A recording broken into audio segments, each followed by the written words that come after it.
Nah, sekarang kita akan membahas tentang kejatuhan iblis. Kembali saya akan mengajak Anda untuk melihat papan tulis. Sebenarnya istilah itu masih menjadi pergumulan saya. Apakah saya harus menggunakan istilah kejatuhan malaikat atau kejatuhan iblis?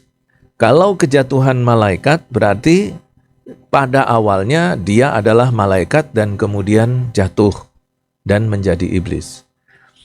Lalu kemudian kalau saya menggunakan istilah kejatuhan iblis, sebenarnya hampir sama dengan konsep yang tadi bahwa saya ingin memberikan gambaran tentang bagaimana sebenarnya caranya iblis jatuh. Tetapi dengan kalimat kejatuhan iblis, maka bisa menimbulkan pengertian lain, yaitu setelah iblis itu ada eksistensinya, kemudian dia jatuh. Jadi setelah dia menjadi iblis, nah dia kemudian mengalami sesuatu yaitu jatuh. Nah, jadi agak sedikit Nah, sekarang mari kita lihat di papan tulis ini. Kalau kita berbicara tentang jatuhnya penghulu malaikat Allah, maka kita akan merujuk kepada dua pasal di dalam Alkitab, yaitu Yehezkiel 28 dan Yesaya 14. Yehezkiel 28 dan Yesaya 14. Nah, sebelum kita berbicara jauh tentang bagaimana proses jatuhnya penghulu malaikat Allah ini, maka kita harus mengetahui dulu siapa keberadaan tentang penghulu malaikat Allah. Yang pertama, bahwa penghulu malaikat Allah ini sebelumnya dia adalah pesuruh Allah, yaitu makhluk sorgawi yang diciptakan oleh Allah. Oke, itu yang fakta pertama. Fakta kedua, bahwa penghulu malaikat Allah ini dia berada di surga. Fakta yang ketiga, bahwa penghulu malaikat Allah ini adalah makhluk yang suci. Berbicara tentang makhluk yang suci, itu berarti bahwa malaikat ini dalam eksistensinya itu tidak mengenal dosa. Ya, tidak mengenal dosa. Itu berarti bahwa sebenarnya di dalam diri malaikat itu tidak ada konsep bagaimana caranya berbuat dosa. Mereka sama sekali tidak tahu cara berbuat dosa itu seperti apa. Karena mereka tidak mengenal dosa. Sebenarnya manusia pada waktu diciptakan, yaitu Adam dan Hawa, mereka diciptakan dengan konsep mereka itu tidak tahu caranya berbuat dosa. Tidak tahu karena mereka suci. Ya, Adam dan Hawa itu suci. Nah, manusia baru mengetahui bagaimana caranya berbuat dosa setelah Hawa memetik buah pohon pengetahuan baik dan jahat, memakannya, dan juga memberikannya kepada Adam. Nah, sejak saat itulah kedua manusia ini dan manusia-manusia yang berikutnya itu tahu bagaimana caranya berbuat dosa. Jadi di sini saya tekankan bahwa malaikat ini adalah makhluk yang suci yang tidak mengenal dosa.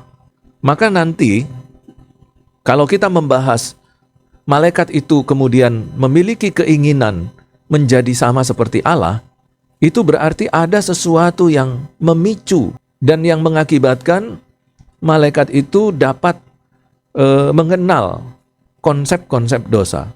Kemudian yang berikutnya, fakta yang keempat, yaitu bahwa malaikat ini adalah makhluk yang berkepribadian, berpikir, berperasaan, kehendak. Berkaitan dengan kehendak, malaikat ini juga memiliki kehendak bebas. Nah, untuk malaikat yang berpikir, memiliki perasaan, emosi, dan memiliki kehendak, juga kehendak bebas, itu sudah kita bahas ya dalam teologi tentang malaikat. Kemudian yang berikutnya adalah bahwa malaikat ini adalah makhluk roh. Karena malaikat ini makhluk roh, maka keberadaan atau eksistensi malaikat ini berbeda dengan kita manusia. Kita manusia adalah makhluk yang menempati tiga dimensi. Ya, alam 3 dimensi. Sedangkan malaikat, mereka menempati alam supranatural. kalau disebutkan dalam istilah teologi adalah menempati dunia transenden. Ya, kalau kita menempati dunia imanen. Makhluk roh ini karena malaikat ini adalah makhluk roh, maka dia tidak dapat dilihat oleh manusia. Tetapi kalau makhluk roh yang lain dapat melihat malaikat. Ya, makhluk roh yang lain dapat melihat malaikat karena mereka sama-sama eksistensinya sebagai makhluk roh. Kalau masuk dalam pertanyaan kritis, tetapi ini belum perlu untuk mendapatkan jawabannya saat ini ya, tetapi hanya sekedar pertanyaan kritis. Berbicara tentang makhluk roh yang bisa melihat makhluk roh yang lain, maka sebenarnya di dalam diri manusia juga ada potensi melihat makhluk roh. Karena manusia ini dalam eksistensinya terdapat 3 unsur, yaitu tubuh, jiwa, dan roh. Nah, eksistensi roh manusia ini kemungkinan besar dapat melihat malaikat sebagai makhluk roh.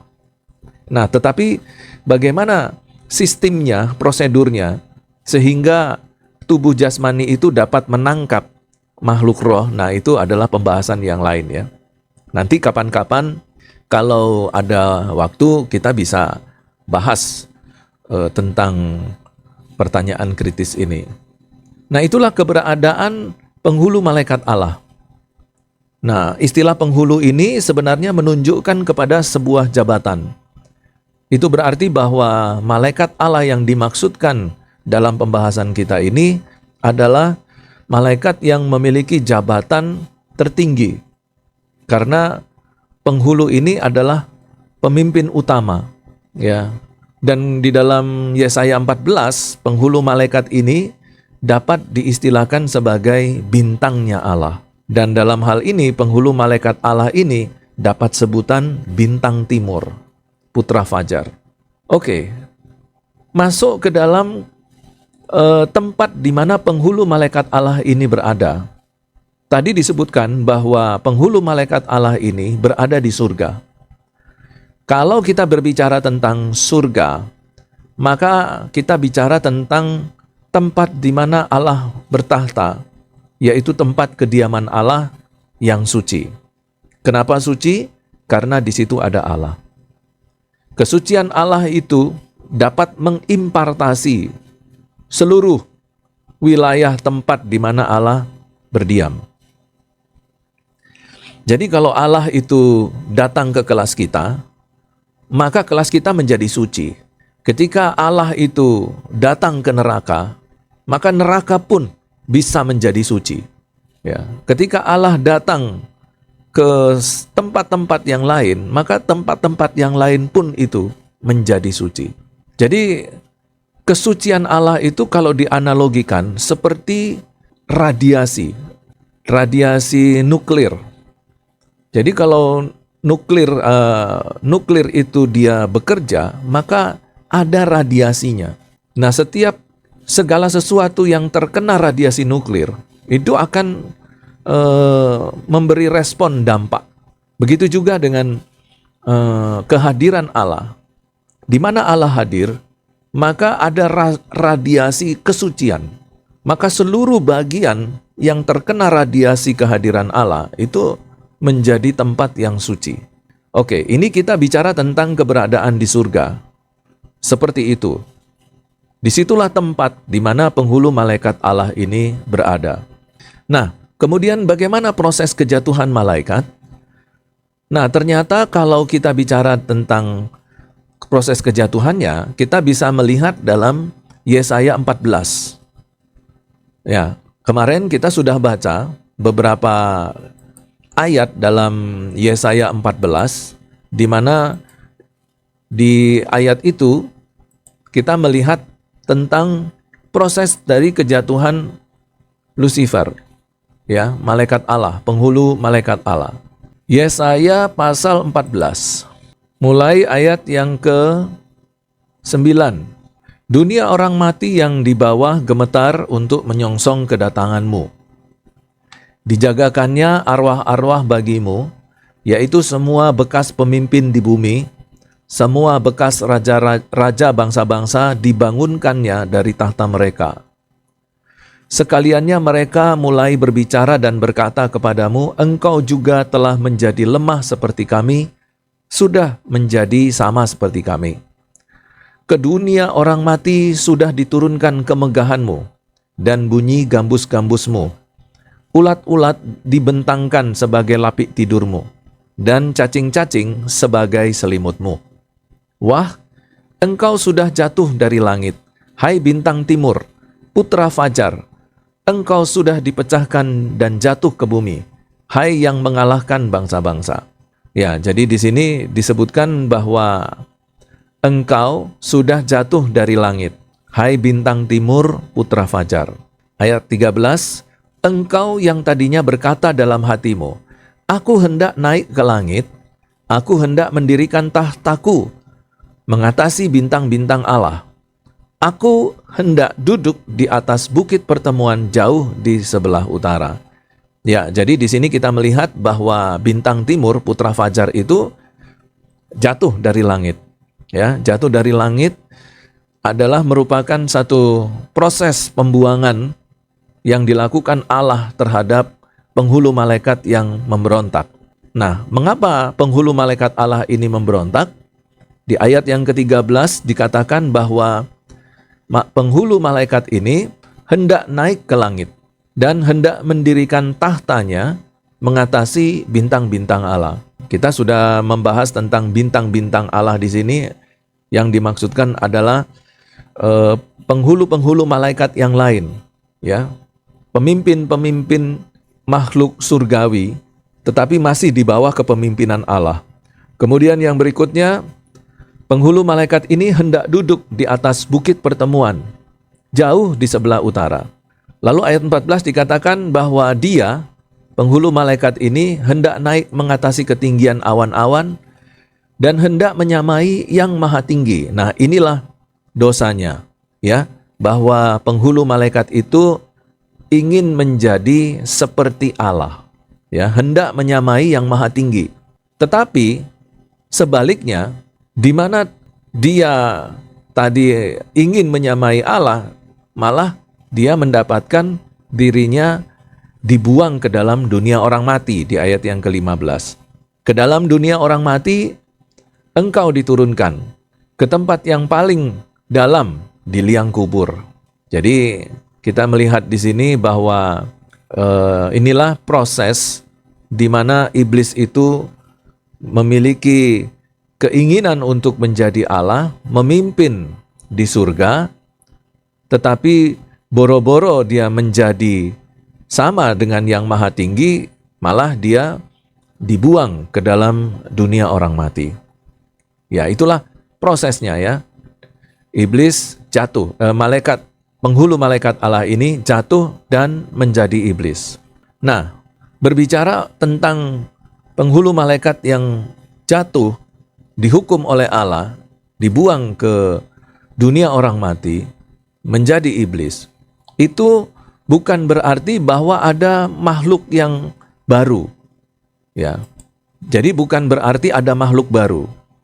Maksudnya begini, banyak orang berasumsi atau beranggapan bahwa iblis itu adalah makhluk baru yang diciptakan oleh Allah oleh karena pemberontakan penghulu malaikat. Tidak, iblis ini bukan makhluk baru. Iblis ini adalah sebutan untuk malaikat yang eksistensinya tidak lagi makhluk yang suci, tetapi sebaliknya menjadi bereksistensi makhluk yang sangat jahat. Nah, makhluk yang sangat jahat itulah kemudian disebut sebagai iblis atau setan. Tetapi untuk eksistensinya, dia sama seperti roh yang diciptakan oleh Allah. Jadi eksistensinya seperti malaikat biasanya dan seperti malaikat yang lain. Cuma dirinya ini sudah menjadi jahat. Nah, berdasarkan argumentasi ini, maka dapat diambil kesimpulan bahwa Allah tidak menciptakan iblis. Allah menghukum malaikat yang memberontak menjadi malaikat yang memberontak ini, dia telah menjadi jahat, karena itu dia dihukum. Tetapi bukan berarti bahwa malaikat yang dihukum ini dia menjadi makhluk lain. Bukan ya.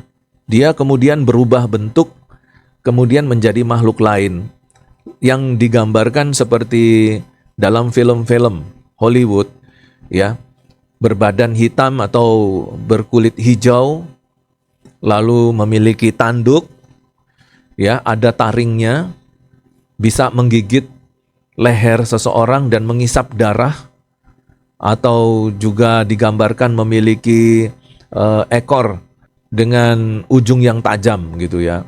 Nah, jadi bukan menjadi makhluk baru, bukan. Nah, nanti kita akan melihat kenapa saya mengatakan seperti itu. Karena Alkitab mengatakan bahwa iblis ini dapat menyerupai malaikat terang. Nah, bukan karena iblis ini dapat berubah bentuk menjadi malaikat terang, tetapi memang keadaannya itu adalah tetap masih malaikat. Keadaan fisiknya, dalam pengertian fisik rohnya, itu tetap malaikat. Tetapi sifatnya sudah jahat. Jadi ini sudah beberapa kali saya ulang, itu menunjukkan bahwa apa yang saya katakan ini menjadi tekanan ya, menjadi tekanan penting. Kemudian kita perhatikan di sini dalam catatan di papan tulis, malaikat ini adalah malaikat yang suci. Tidak ada dosanya. Bahwa dalam malaikat yang suci ini, dia tidak pernah berpikir tentang dosa. Sama seperti ketika Adam dan Hawa diciptakan, tidak pernah berpikir tentang dosa. Apa buktinya, Pak? Bahwa Adam dan Hawa pada waktu dia diciptakan itu tidak pernah berpikir tentang dosa. Kita tahu bahwa Adam dan Hawa itu diciptakan itu bukan dengan menggunakan pakaian. Bahwa tidak ada sehelai benang pun pada tubuh mereka. Tetapi apakah mereka itu merasa bahwa diri mereka telanjang? Adam merasa bahwa dirinya telanjang, Hawa melihat Adam juga telanjang, Adam melihat Hawa telanjang. Lalu kemudian muncullah pikiran-pikiran parno gitu ya. Waduh, aku melihat seorang gadis telanjang begitu. Tidak ada. Bahkan tidak pernah berpikir seperti itu. Itu artinya bahwa Adam dan Hawa itu diciptakan tidak dengan konsep dosa. Begitu juga malaikat. Karena itu malaikat itu suci. Adam dan Hawa itu mula-mulanya suci. Seperti fakta tadi, bahwa malaikat yang suci ini, yang tidak ada dosa ini, dia ada di sorga. Ada di samping Allah yang maha suci. Nah, tidak semua malaikat itu berada di samping Allah yang maha suci. Hanya penghulu-penghulu malaikat Allah, hanya bintang-bintang Allah. Itu yang ada di samping Allah yang maha suci. Jadi bintang-bintang Allah inilah yang ada di samping Allah. Nah, itu berarti bahwa selain Lucifer, pada waktu dia masih suci, maka ada pemimpin-pemimpin Allah yang lain yang ada di samping Allah, di sekitar Allah, yang dekat dengan Allah. Itu menunjukkan bahwa ada juga malaikat-malaikat yang secara lokasi dia jauh dari kehadiran Allah, jauh dari tahta Allah. Apakah ada, Pak? Ada. Jadi di sini kita lihat bahwa malaikat ini yang pertama suci, ada di sorga, berada di samping Allah, tetapi yang menjadi pertanyaan adalah, kenapa malaikat yang suci ini kemudian tiba-tiba ingin berbuat dosa dan kemudian ingin menjadi seperti Allah? Yang harus kita ketahui juga bahwa malaikat ini memiliki free will, kehendak bebas. Free will ini bukan ada pada manusia berdosa.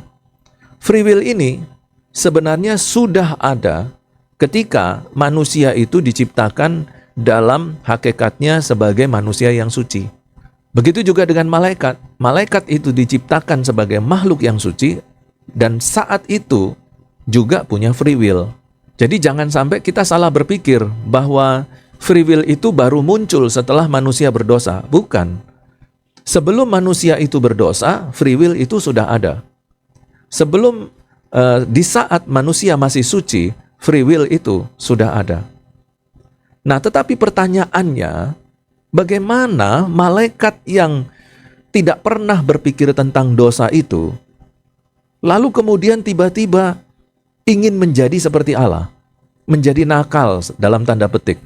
Nah, itu menunjukkan bahwa ada sesuatu yang menjadi penyebab malaikat suci ini, penghulu malaikat suci, kemudian memiliki kemampuan berpikir tentang dosa. Ada yang menjadi penyebab kenapa malaikat itu bisa berubah. Ada sesuatu yang merangsang malaikat ini. Ada sesuatu yang menstimulir. Ada sesuatu yang menjadi sebab yang kemudian mengakibatkan malaikat itu memiliki keinginan untuk berdosa. Bagaimana dengan konsep jahat itu? Apakah muncul secara tiba-tiba dari diri malaikat yang suci? Itu tidak bisa. Ya, tidak bisa muncul tiba-tiba konsep jahat itu. Maka faktor penyebabnya adalah di luar malaikat.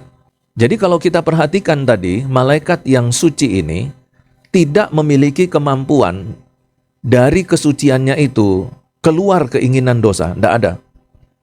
Jadi tidak mungkin keinginan berdosa itu tidak disebabkan dari dalam diri malaikat yang suci, tidak bisa.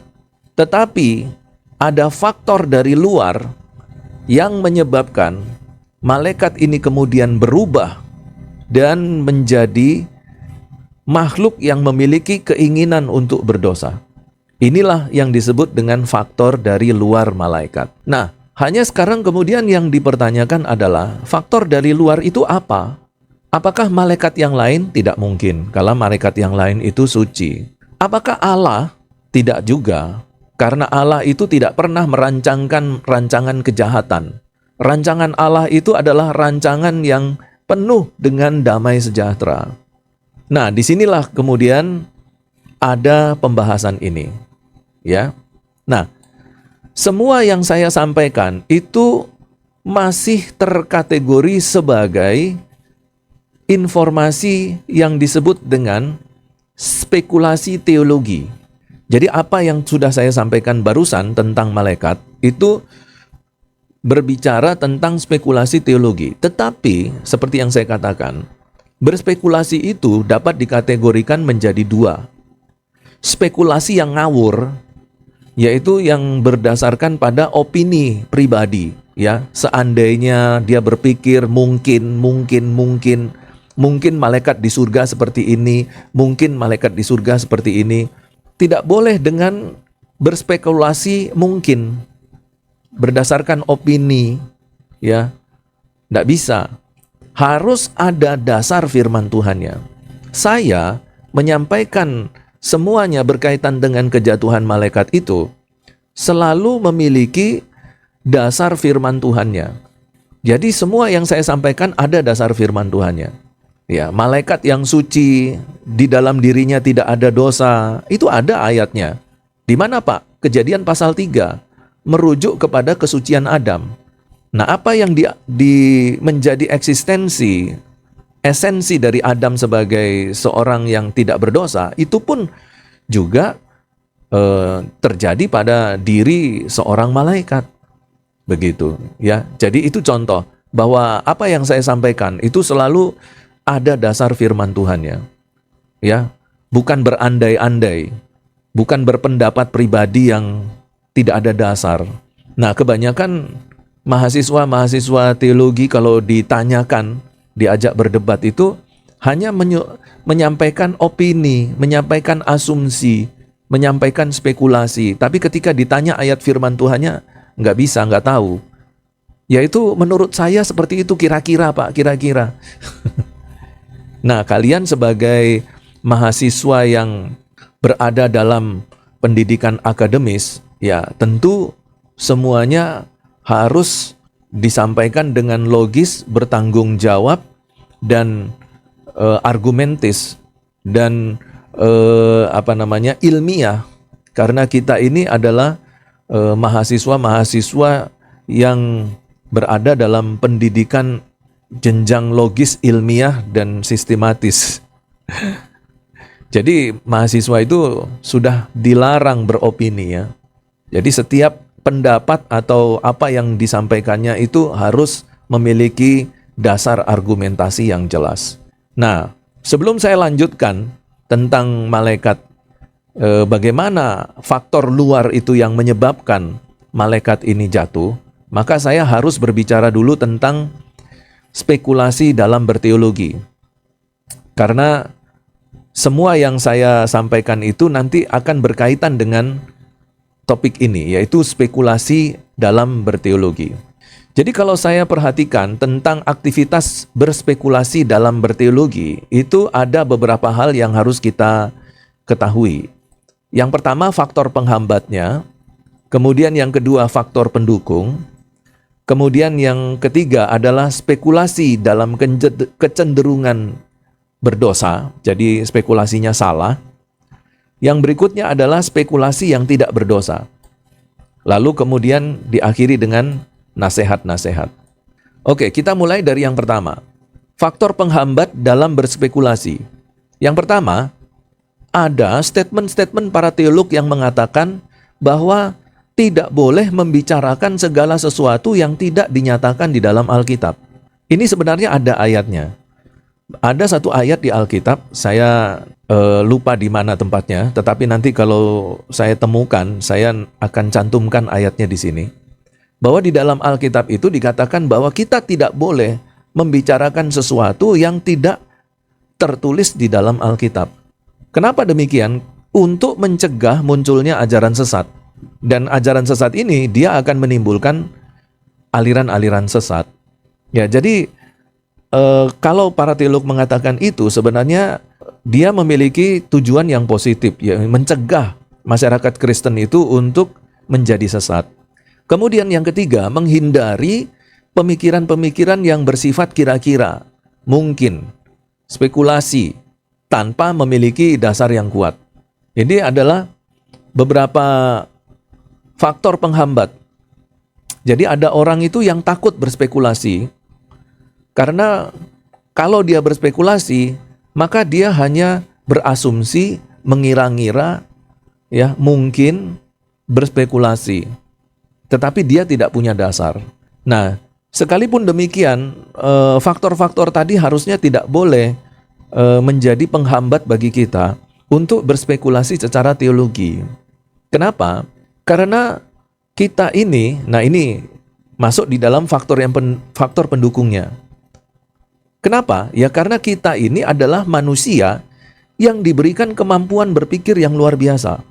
Nah, kemampuan berpikir yang luar biasa ini nampak dalam hakikat esensi manusia, bahwa manusia itu memiliki hakikat berpikir. Hakikat berpikirnya apa? Yaitu rasa ingin tahu. Jadi rasa ingin tahu itu membuktikan bahwa manusia memiliki hakikat berpikir dan kemampuan berpikir yang luar biasa. Manusia tidak akan mungkin pernah bisa ke bulan kalau tidak memiliki rasa ingin tahu. Manusia tidak akan mungkin bisa menciptakan pesawat, memproduksi pesawat terbang, kalau tidak memiliki rasa ingin tahu. Nah, faktor yang pendukung yang berikutnya adalah bahwa Alkitab tidak memberikan seluruh informasi tentang Allah dan kerajaannya. Nah, maksudnya dalam bagian yang ketiga ini, terkadang beberapa fakta-fakta kehidupan tentang Allah dan dunia tentang Allah itu tidak diberikan secara utuh, tetapi diberikan bagian per bagian. Nanti misalnya saja, di dalam diri Allah ada kemampuan, yaitu yang disebut dengan menciptakan konsep jahat. Nah, ini harus ada tanda petik ya. Allah memiliki kemampuan menciptakan konsep jahat. Duh, kok bisa Pak? Bukannya Allah itu maha suci? Iya, Allah itu maha suci, tetapi Allah mampu menciptakan konsep jahat. Loh, dari mana? Apakah ada ayatnya? Ada. Di Kejadian pasal 3. Mau Kejadian pasal 1 sampai pasal 3. Nah, Di dalam Kejadian pasal 1 sampai pasal 3, di situ dijelaskan bahwa ketika Allah menciptakan Taman Eden, Allah juga menempatkan satu pohon. Ada dua pohon sebenarnya yang menjadi perhatian kita. Satu pohon, yaitu pohon pengetahuan baik dan jahat. Pohon yang lain adalah pohon kehidupan. Mari kita lihat dulu pohon yang pertama. Pohon pengetahuan baik dan jahat. Di dalam pohon ini ada konsep baik dan ada konsep jahat. Konsep jahat inilah yang membuat manusia memiliki kemampuan untuk berpikir jahat dan kecenderungan berbuat jahat. Konsep jahat yang ada di pohon ini. Nah, pertanyaan berikutnya, siapa yang menciptakan pohon itu? Yang menciptakan pohon itu Allah. Di dalam pohon itu ada pengetahuan baik. Oke, kalau pengetahuan baik masih berbanding lurus ya dengan kemahasucian Allah. Tapi pengetahuan jahat itu tidak berbanding lurus dengan kesucian Allah. Pengetahuan jahat itu ada di mana? Di pohon. Siapa yang menciptakan pohon itu? Allah. Maka Allah tahu tentang konsep pengetahuan jahat. Makanya saya katakan tadi bahwa Allah di dalam kemahasuciannya mampu menciptakan konsep jahat. Karena itu Allah mampu menciptakan pohon pengetahuan baik dan jahat dan diletakkan di Taman Eden. Jadi apa yang saya sampaikan itu bukan tidak berdasar ya. Jadi jangan sampai kita jatuh pada gnostik modern. Nah, kalau cara berpikir kita salah di dalam berteologi, kita bisa jatuh dalam gnostik modern, seperti yang pernah saya sampaikan. Nah, kemudian yang berikutnya, yaitu tentang bahwa spekulasi itu memiliki kecenderungan untuk berdosa. Apa spekulasi kecenderungan yang berdosa? Bahwa di dalam berspekulasi itu, ada nilai-nilai yang tidak menghormati Allah. Misalnya, satu pertanyaan, Allah itu maha tahu. Kenapa Allah itu membiarkan manusia jatuh dalam dosa? Berarti Allah itu jahat dong. Ini spekulasi yang tidak menghormati Allah. Ini tidak boleh. Nah, tetapi spekulasi ini muncul ya karena memang hakikat manusia ini sudah jatuh di dalam dosa. Jadi, dia mampu berpikir jahat seperti itu dalam berspekulasi. Tetapi kita sebagai orang-orang yang sudah bertobat dan sudah menjadi anak Allah, kita tidak boleh kemudian berspekulasi dengan spekulasi yang kecenderungannya itu berdosa, yang tidak menghormati Allah. Nah, spekulasi yang kecenderungan berdosa yang berikutnya adalah spekulasi yang menguntungkan iblis. Jadi kita itu berteologi, ternyata dalam berteologi itu bukan Allah yang dimuliakan, tetapi iblis yang diuntungkan. Nah, ini harus dihentikan, spekulasi-spekulasi seperti ini. Apa Pak contohnya spekulasi yang menguntungkan iblis? Misalnya saja kita katakan bahwa iblis itu tidak pernah kalah. Itu spekulasi. Ya, itu statement spekulasi. Iblis tidak pernah kalah. Nah, itu keuntungan bagi iblis. Loh, kok bisa iblis itu tidak pernah kalah? Ya, coba sekarang buktikan. Coba sekarang perhatikan, ya. Kalau iblis itu menggoda manusia, manusia jatuh enggak? Jatuh. Ya, manusia selalu berdosa. Sekalipun manusia itu sudah menjadi anak Tuhan, dia tetap saja berdosa. Kenapa? Karena digoda terus oleh iblis. Dan itu menyebabkan manusia itu terus berdosa. Nah, ya kan? Iblis tidak pernah kalah kan? Nah, itu spekulasi yang kecenderungan berdosa. Nah, di samping itu juga ada spekulasi yang tidak berdosa. Ya, spekulasi yang hanya bersifat pengetahuan. Karena dengan spekulasi itu kita dapat memuaskan rasa ingin tahu kita. Pengetahuan itu juga termasuk pengetahuan teologi. Nah, di dalam spekulasi itu tetap menghormati Allah, tetap memuliakan Allah, dan tidak bertentangan dengan Alkitab. Itu boleh. Ya, seperti yang tadi saya sampaikan, itu ada sedikit spekulasinya, ya. Tetapi apa yang saya sampaikan itu tidak bertentangan dengan Alkitab, menghormati Allah, memuliakan Allah, tetapi juga bersifat menambah pengetahuan. Kenapa? Karena dapat menjawab rasa ingin tahu manusia. Jadi kalau sekarang kita berpikir begini, kita kembali ke persoalan di atas.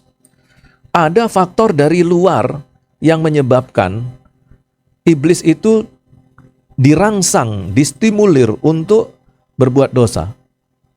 Kira-kira kamu punya rasa ingin tahu enggak faktor luar itu seperti apa? Pasti bertanya-tanya kan? Kalau seandainya saya berhenti pembahasannya sampai di sini, kalian pasti bertanya-tanya, apa ya faktor dari luar? Nah, itu adalah rasa ingin tahu. Itu rasa ingin tahu.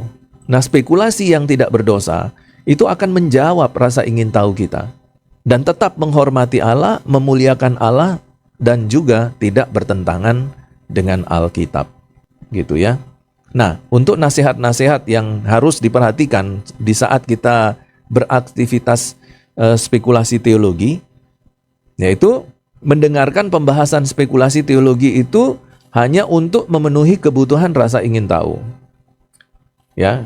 Kemudian, yang kedua, kita harus memiliki motif, yaitu menambah wawasan berteologi dan menolak dan membuang jika tidak mendatangkan damai sejahtera di hati nurani kita.